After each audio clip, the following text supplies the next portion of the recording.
Yang tidak khasnya itu dia akan butuh waktu lama dulu baru muncul hilang kesadaran.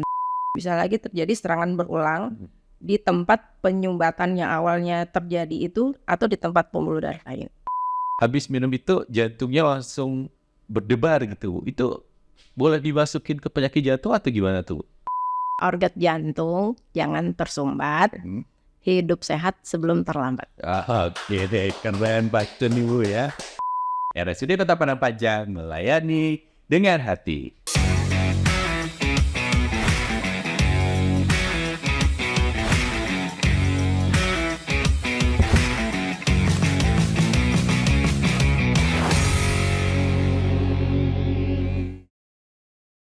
Assalamualaikum warahmatullahi wabarakatuh. Selamat pagi sahabat saya dari RSUD Kota Padang Panjang. Bertemu kembali bersama saya Denny Permana Putra yang pastinya bakal menemani sahabat saya dari RSUD Kota Padang Panjang di podcast pada pagi hari ini. Jantung merupakan sebuah organ yang sangat penting bagi tubuh manusia. Nah, terkadang manusia atau masyarakat pada umumnya nggak tahu cara ngerawat jantung atau mungkin malah merusak jantung. Nah, kali ini seperti biasa kita akan menampilkan narasumber kita yaitu spesialis jantungnya RSUD Kota Padang Panjang. Pasti udah pada kenal dong ya. Ya benar semangat, yaitu adalah Dr. Susianti SPJP. Selamat pagi Bu, Assalamualaikum Ibu. Waalaikumsalam warahmatullahi wabarakatuh. Oke, sehat sekali ya Bu ya. Alhamdulillah. Mau masalah jantung nih, kita lanjut aja langsung aja ya Bu ya. Masalah jantung yang paling ditakuti orang atau mungkin masyarakat pada umumnya adalah serangan jantung. Dan kita udah tahu ya Bu ya kalau jantung atau penyakit jantung ini 5 besar atau salah satunya paling tinggi ya Bu kasusnya di RSUD Kota Padang Panjang. Serangan jantung apa sih Bu? Ya, sebenarnya kalau ngomongin serangan jantung kita nggak perlu takut ya. Karena serangan jantung itu suatu kejadian yang muncul mendadak tanpa kita sadari yang mengenai jantung. Jantung. Ya. Sebelum kita ngomongin jantung, kita harus kenal dulu nih sama jantung. Jadi kata orang kan kalau nggak kenal, kita nggak sayang. Sayangnya benar. Nah, jadi harus kenal dulu itu. Organ jantung tuh apa sih, gitu ya. Jadi kalau jantung ini dia ada 2 komponennya.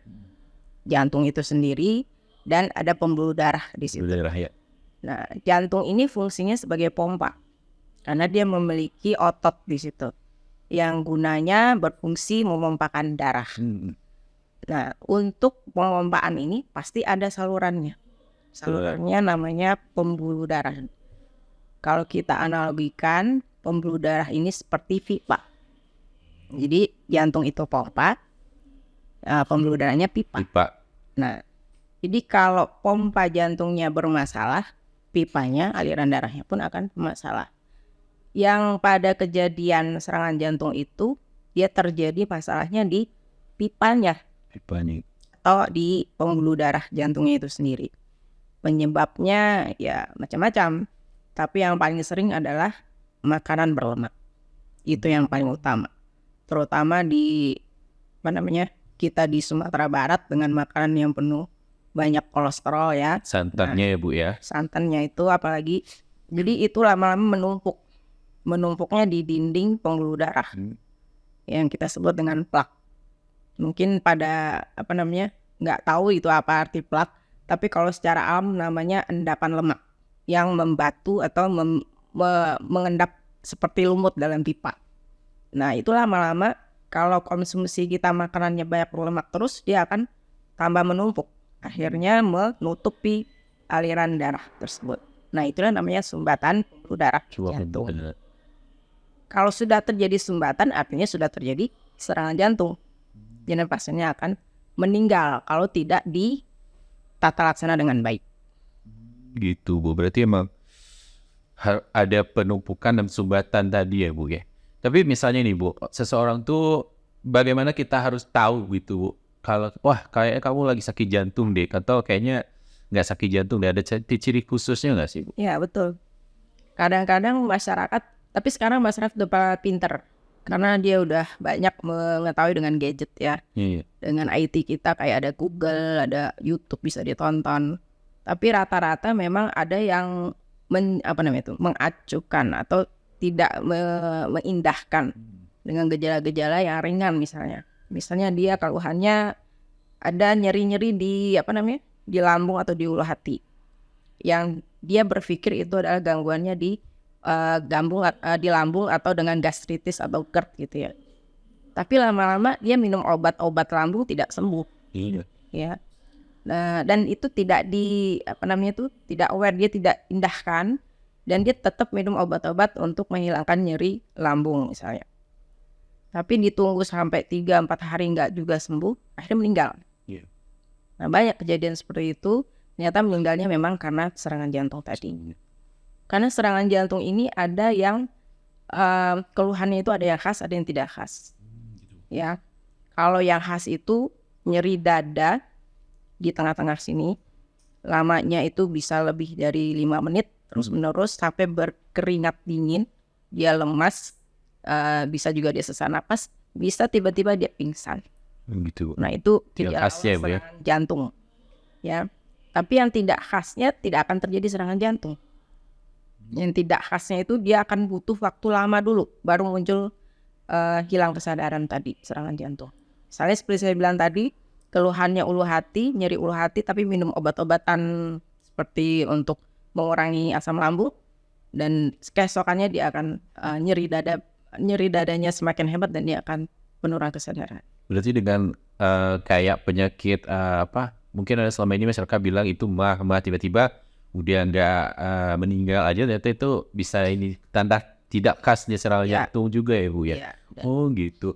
Itu harus ada cek khusus nggak sih, Bu? Misalnya gini, Bu, ini udah sakit, misalnya sakit perut tadi, Bu, masyarakat udah bilang, wah sakit perut cuma mah atau gimana, apakah harus cek jantung tuh nyampe di rumah sakit atau gimana, Ibu? Ya, jadi pertama gini, kalau kita punya keluhan yang seperti biasa nyeri-nyeri lambung, terus kita udah minum obat-obatan seperti supaya asam lambungnya turun, obat-obat yang pereda asam lambung gitu ya, seperti obat-obatan yang sirup atau minuman tablet gitu, tapi tidak sembuh dalam 1 hari misalnya, langsung saja berobat ke UGD atau ke dokter terdekat, kemudian lakukan EKG. EKG gitu. Karena menilainya dari situ. Dari situ.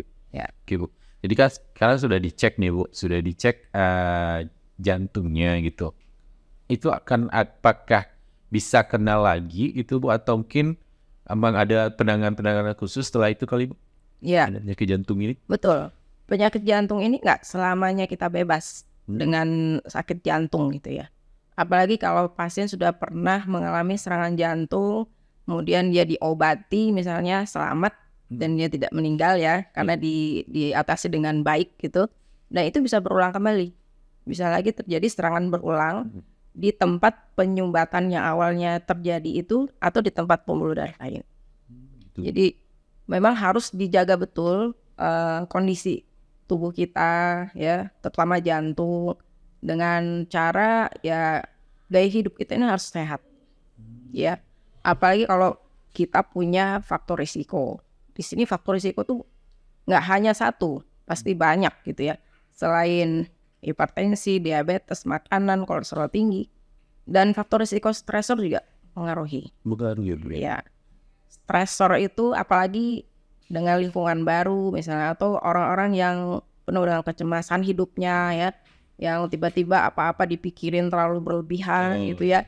Nah itu pemicunya bisa meningkatkan kortisol ya, ada enzim di tubuh kita sama hormon adrenalin. Gitu.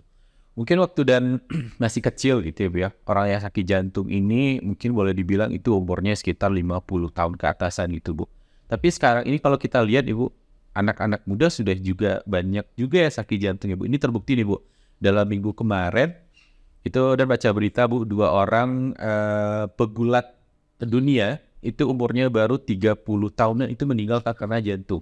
Nah, mungkin yang jadi pertanyaan tadi, Bu, yang selama ini juga boleh dibilang bertanya-tanya juga, Bu. Padahal mereka olahragawan, cuma bisa juga sakit jantung. Nah gitu, Bu. Terbukti ada beberapa artis kita juga atau mungkin public figure kita juga yang habis olahraga langsung meninggal karena serangan jantung. Ini gimana nih sebenarnya, Bu? Ya, betul.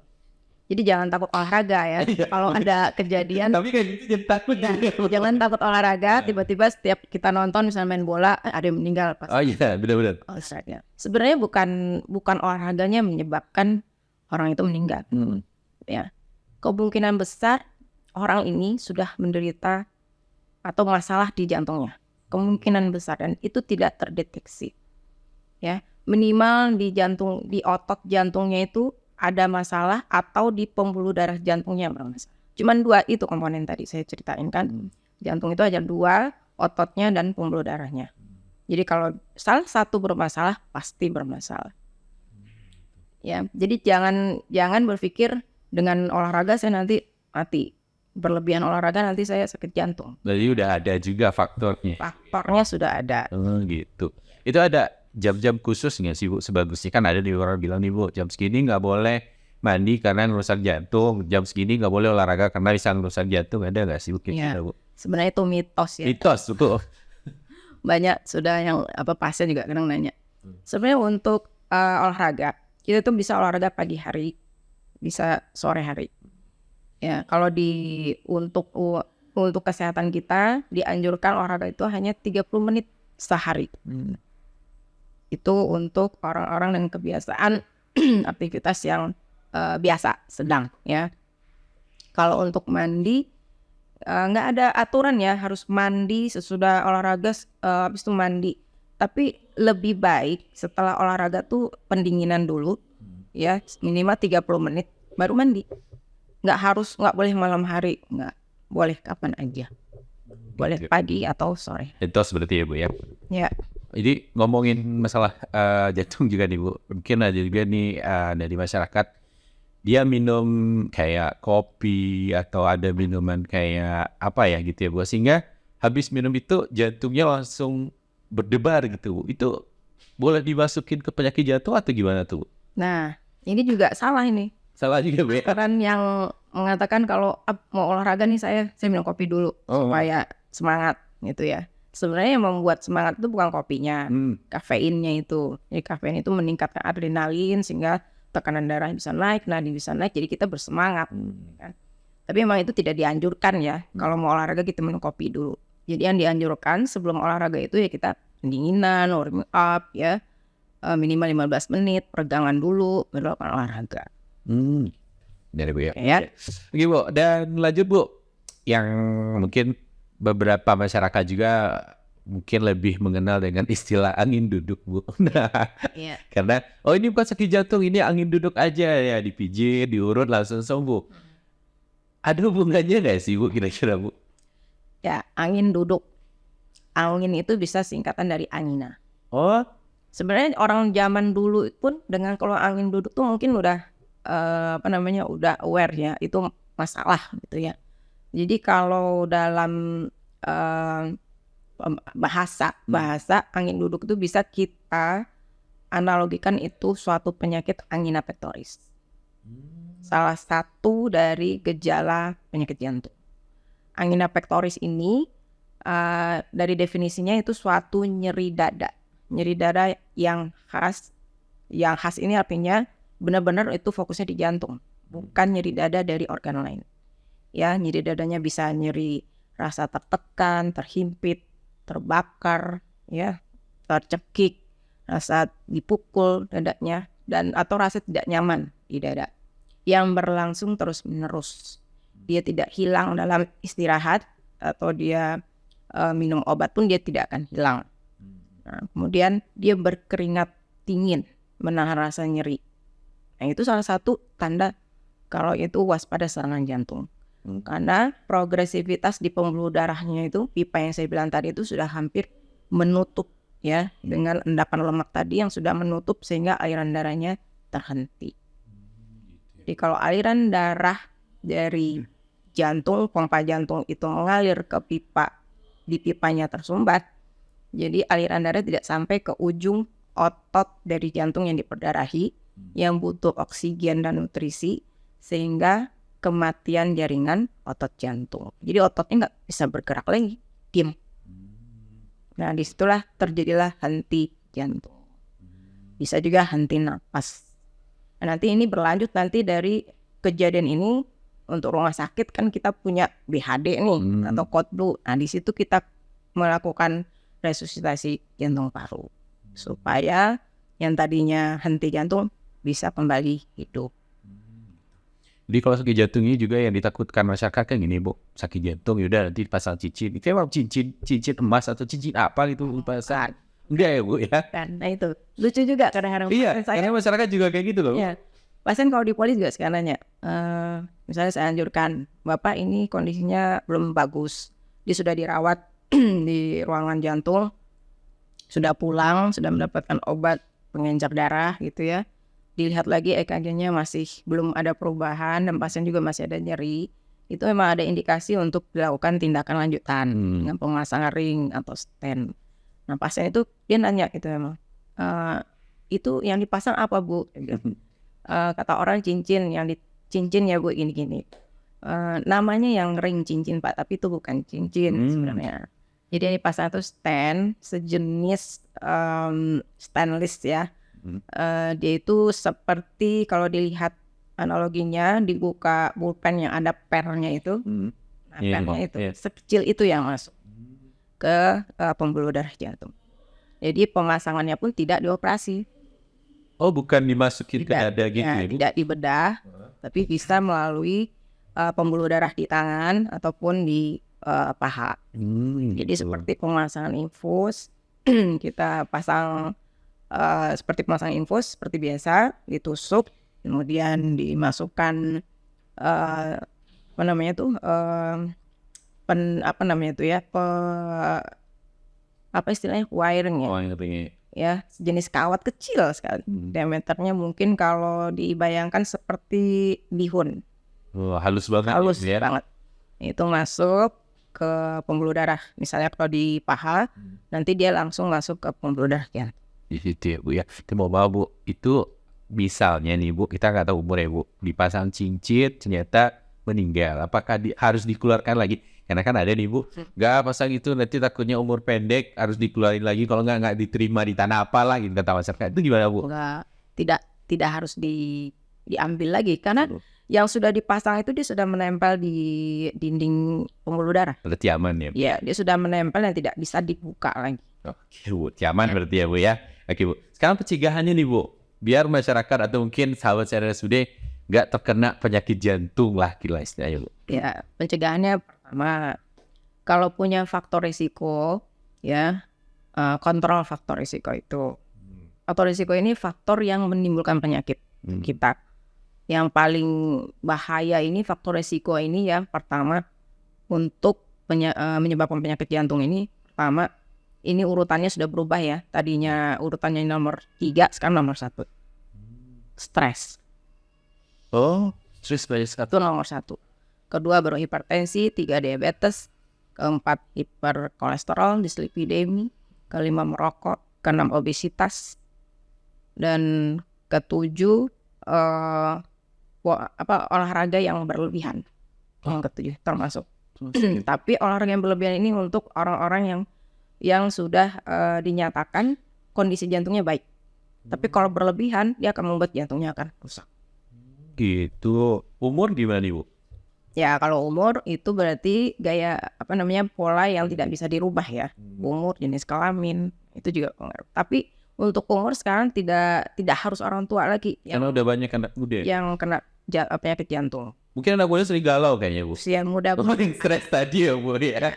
Oke Bu, terima kasih banyak Bu atas bincang-bincangnya untuk pagi hari ini bersama sahabat saya dari Studio Kota Panjang. Mudah-mudahan bisa menjadi motivasi juga buat kita untuk melindungi jantung kita agar tidak terkena penyakit jantung. Oke deh, terima kasih banyak Ibu atas partisipasinya Bu ya, atas bicaranya juga. Mudah-mudahan kita makin sehat aja dan terima kasih juga. Ya ada pantun ya? Apa Bu? Ada Bu, boleh Bu, silakan Bu. Nih baru nyontek. Ada pantun nih Bu. Rumput gunung banyak merambat, tumbuh panjang jangan dihambat. Cakep Bu.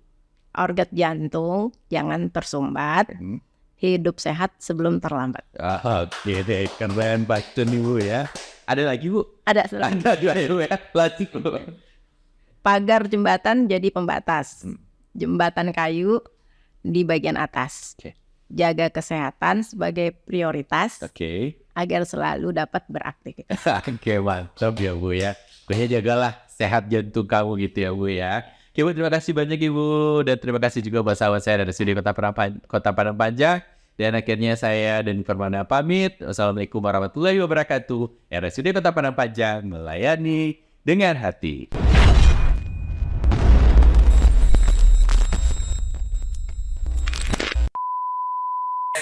RSUD Kota Padang Panjang, Kota lalu nah, langsung saja aku. Grogi. Lu pada grogi semua. Tidak.